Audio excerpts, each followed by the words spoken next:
Benar Tuhan, kami mau berserah. Di dalam Engkau kami aman.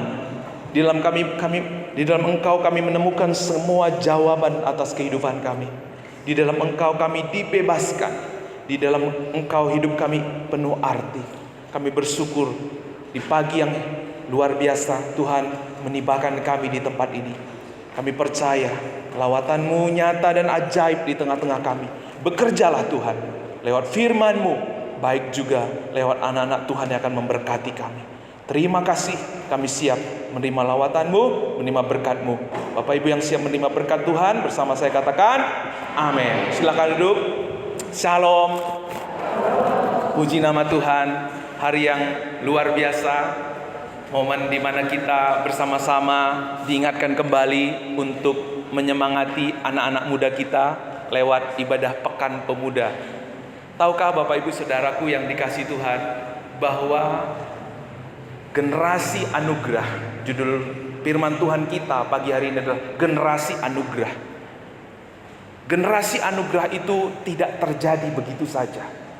Generasi anugerah itu tidak bisa kita ciptakan, tapi generasi anugerah itu bisa kita lahirkan. Tadi kita sudah membaca bagaimana Paulus melahirkan seorang generasi anugerah, yaitu Timotius.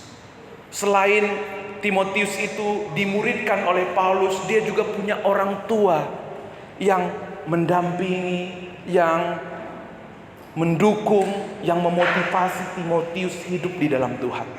Bapak Ibu Saudaraku yang dikasihi Tuhan, kita bersyukur buat anak-anak muda kita di gereja ini. Tuhan percayakan anak-anak muda yang penuh talenta, penuh karunia. Kita harus memuridkan mereka. Kita harus mendukung mereka. Kita harus komitmen lewat gereja ini. Kita tidak hanya bergereja, tidak hanya datang pulang pergi, tapi kita mau memuridkan, melahirkan generasi anugerah. Yang setuju katakan amin. Terlalu banyak waktu kita dengan kesehatan kita. Terlalu banyak waktu kita untuk pekerjaan kita, nggak ada habis-habisnya. Untuk kesehatan kita tidak ada habis-habis. Sehebat apapun kita menjaga kesehatan kita, ada batasnya. Sehebat apapun kita bekerja, ada limitednya.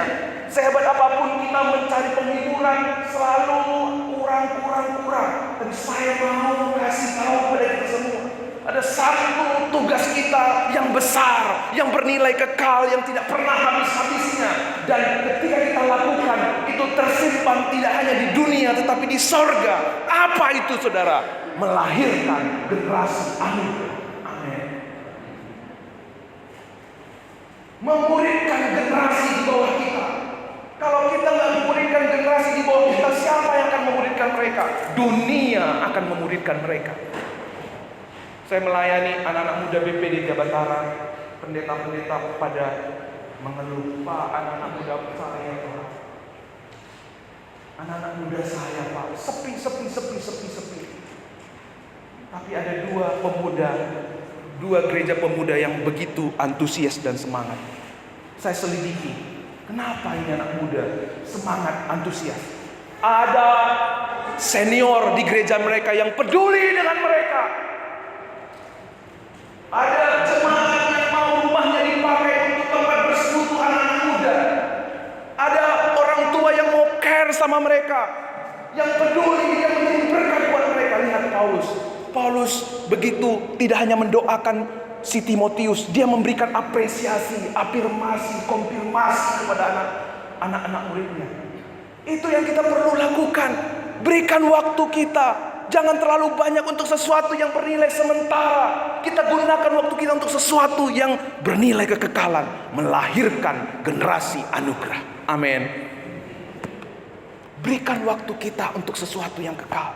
Kita dipanggil Tuhan bukan hanya untuk diri kita sendiri. Berkorban, memberi hidup kita. Yesus sudah memberi hidupnya untuk kita. Kita kasih hidup kita. Lihatlah betapa mesranya Paulus dengan Timotius, anak yang kukasih. Ketika kita melahirkan komitmen memuridkan generasi di bawah kita, ada kemesraan antara orang tua dan anak-anak di gereja. Amin. Tidak ada lagi gap, tidak ada lagi pemisah, ada hubungan yang harmonis.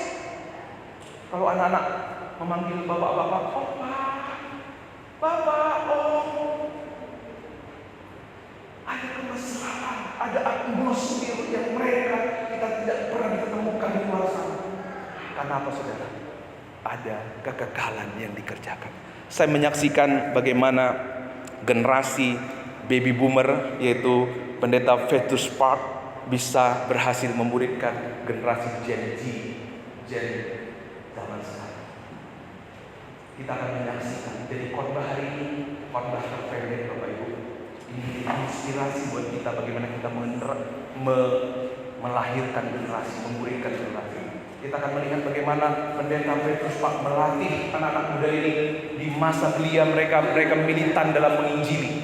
Mereka begitu kompak. Ketika kami datang kemarin mengantar Grace ke asrama Yayasan Anak Pengharapan, kami disambut begitu hebat, begitu luar biasa. Sampai Grace itu susah untuk pulang, betah tinggal di sana. Ayo pulang, masih ngobrol. Ayo pulang, masih ngobrol. Sampai rumah itu jam 10. Kenapa, saudara? Ada atmosfer, ada kasih mesra, ada keakraban yang terjadi di antara mereka. Dan luar biasa kalau ini terjadi di gereja-gereja, saudara. Orang sulit meninggalkan gereja. Karena apa? Ada orang-orang yang dimuridkan, ada hubungan yang mesra antara generasi sebelumnya kepada generasi berikutnya. Apa yang kita cari, Bapak Ibu? Apa yang kita cari?